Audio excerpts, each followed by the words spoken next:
Got some real good questions so far from the May Q&A. So here we go. We'll start with the first one.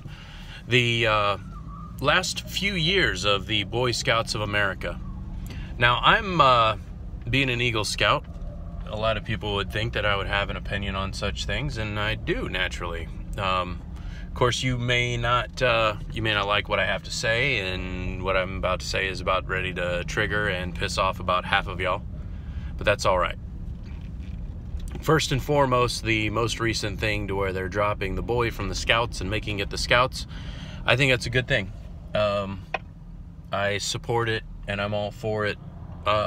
Reason being, looking at it from the standpoint of a parent and somebody that was part of that program, you take the actual process of becoming an Eagle Scout, and I don't believe that it's appropriate any longer for it only to be for boys to have that ultimate achievement, that community service oriented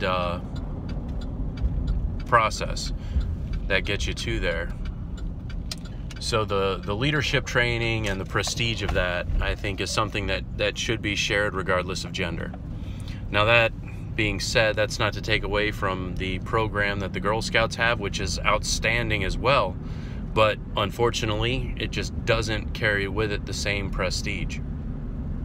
I do understand the point that the people against that sort of thing would have, and that maybe the argument of, well, we're whittling away on traditional values and things of that nature, but I think some traditional values can be well served to be re-examined, and that may include, in some instances, gender roles.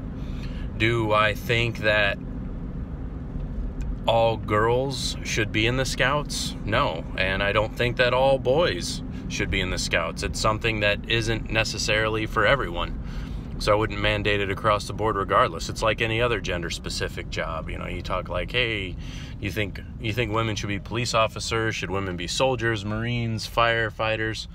Well, not every woman, no, of course not. And not every man.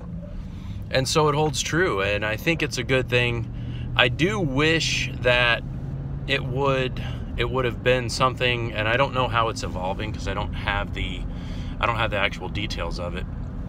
But I would have, and I saw this comment on Facebook, I would have liked to have seen it be a joint venture between the Girl and Boy Scouts to where they united somehow. Because what may be the case is, and I don't know if this will happen, is you may find yourself causing the Girl Scouts of America to become obsolete. But it's hard to say. Only time will tell on that. And then prior to that, you know, you had homosexuality and religion as being an issue, and again, things like morality and homosexuality, and I don't mean to sound progressive, but, you know, traditional values in such a sense, if they can hold, then they should be able to survive being re-examined. You know, why are we going to exclude a child because they have these physical urges? You know, why are we going to exclude a child because of this or that? Naturally, Scout leaders, you want to hold to a good moral and behavioral standard, but last time I checked, moral and behavioral standards aren't necessarily linked to sexual preference. All right, that's all I got on that subject. Any comments, and if it triggered you, feel free to comment below. Catch you all on the next one.